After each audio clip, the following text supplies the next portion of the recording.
नमस्कार साथियों। शिक्षा विभाग ने सभी डीओ को राशि हस्तांतरित करने के लिए कहा है। स्कूलों को मिलेंगे 50-50 हज़ार रुपये। छोटे कार्य करा सकेंगे टीचर। 50,000 रुपये खाते में हमेशा उपलब्ध रहेंगे। मरम्मत कार्य के लिए दिए जाएंगे। इसमें आपका बल्ब, पंखे, शौचालय, नल, स्कूल की छत, टूटे फर्श आदि की मरम्मत होगी। 1 अप्रैल 2024 को राज्य के सभी जिलों को राशि आवंटित कर दी गई है। स्कूलों को आवंटित राशि इन कामों पर होगी खर्च। सबसे पहले काम किन कामों पर होगी? शिक्षा विभाग के निर्देश के मुताबिक इन पैसों से छोटे मोटे काम कराए जा सकेंगे।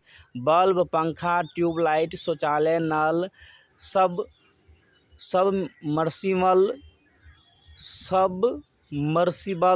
एवं पाइप, टंकी, खिड़की, किवाड़, ब्लैकबोर्ड, रंगाई के काम, बेंच, डेस्क, टेबल, किचन सामग्री, प्रयोगशाला सामग्री, स्कूल की छत, टूटे हुए का फर्श आदि की मरम्मत उक्त राशि से होंगे। साथ ही स्कूल में जल जमाव की निकासी तथा परिसर में जंगल झाड़ आदि की साफ सफाई के लिए इस राशि का आप खर्च कर सकते हैं। डीएम मरम्मत कार्य की निगरानी करेंगे। डीएम जो है इस कार्य को निगरानी करेंगे। विभाग के अपर मुख्य सचिव डॉक्टर एस सिद्धार्थ ने कहा कि स्कूलों में होने वाले इन मरम्मत कार्य की प्रगति निगरानी संबंधित जिलाधिकारी करेंगे। वह सुनिश्चित कराएंगे कि मरम्मत कार्य शीघ्र पूरा हो। मालूम हो कि 12 सितंबर को विभाग के अपर मुख्य सचिव ने स्वयं स्कूलों का निरीक्षण में यह पाया था कि छोटे मोटे मरम्मत कार्य के अभाव में कई सुविधाएं नहीं मिल पा रही है। ब्लैक बोर्ड की रंगाई भी नहीं है। राज्य में करीब 75,000 स्कूल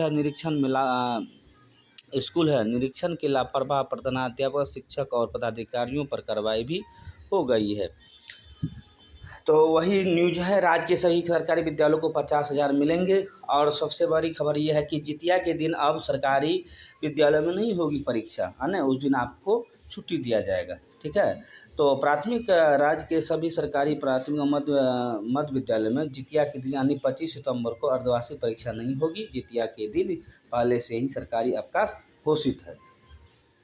दूसरे राज्य के अभ्यर्थी उत्तर प्रदेश में कर सकेंगे डीएलएड, है ना। प्राथमिक शिक्षक भर्ती के लिए अनिवार्य diploma in elementary education DElEd प्रशिक्षण 2024 के लिए मंगलवार से ऑनलाइन आवेदन लिए जाएंगे।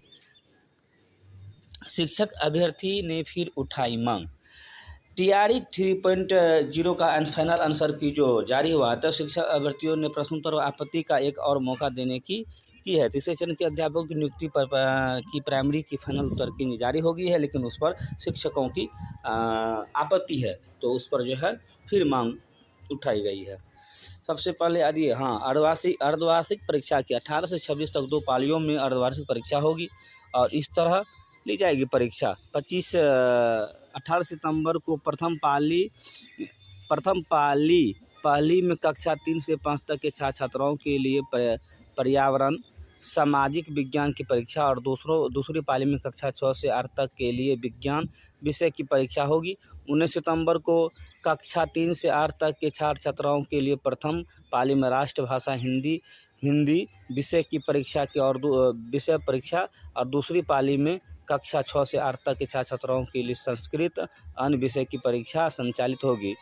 20 तारीख को मदरसा और मकतब विद्यालयों को छोड़कर अन्य सभी विद्यालय के छात्र-छात्राओं को लिए शैक्षणिक गतिविधि का अवलोकन होगा। 21 सितंबर को कक्षा 1 से 5 तक छात्र-छात्राओं के लिए प्रथम पाली में हिंदी उर्दू परीक्षा होगी और दूसरी पाली में कक्षा 6 से 8 के छात्र-छात्राओं के लिए परीक्षा हिंदी उर्दू परीक्षा होगी। 22 तारीख को मदरसा और मकतब विद्यालयों के छात्र-छात्राओं के लिए शैक्षणिक गतिविधियों का अवलोकन होगा और 23 तारीख को प्रथम पाली कक्षा में 1 से 5 तक के लिए अंग्रेजी विषय की परीक्षा और दूसरी पाली में कक्षा 6 से 8 तक के लिए अंग्रेजी विषय की परीक्षा होगी। 24 तारीख को प्रथम पाली में कक्षा 1 से 5 तक के गणित विषय की परीक्षा और दूसरी पाली में कक्षा 6 से 8 तक के लिए गणित विषय की परीक्षा होगी और 25 सितंबर को मौखिक परीक्षा स्थगित। दूसरे स्कूल में परीक्षा कराने नहीं जाएंगे हेडमास्टर और वरीय शिक्षक। दूसरे स्कूल में जो स्कूल में 18 सितंबर शुरू हो रही अर्धवार्षिक परीक्षा अर्धवार्षिक मूल्यांकन में शिक्षकों को दूसरे स्कूल में निरीक्षण कार्य के लिए भेजा जाएगा, लेकिन विद्यालय के हेडमास्टर और वरीय शिक्षक दूसरे स्कूल में ड्यूटी करने नहीं जाएंगे, वे अपने स्कूल में ही रहेंगे। इसकी जानकारी सर्व शिक्षा अभियान को DPO को दे दी गई है।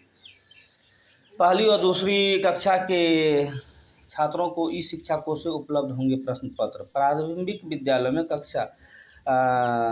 में 18 सितंबर को होने वाली अर्धवार्षिक मूल्यांकन के विभाग के स्तर पर तैयारी पूर्ण कर ली गई है। कक्षा 3 से 8 तक के छात्रों को प्रश्न पत्र और उत्तर पुस्तिका के माध्यम से होगी, लेकिन कक्षा 1 और 2 के छात्रों को परीक्षा जो है ई शिक्षा कोष पर प्रश्न पत्र उपलब्ध होगा। Thank you. वीडियो यदि पसंद आए तो लाइक एंड सब्सक्राइब जरूर करें। धन्यवाद।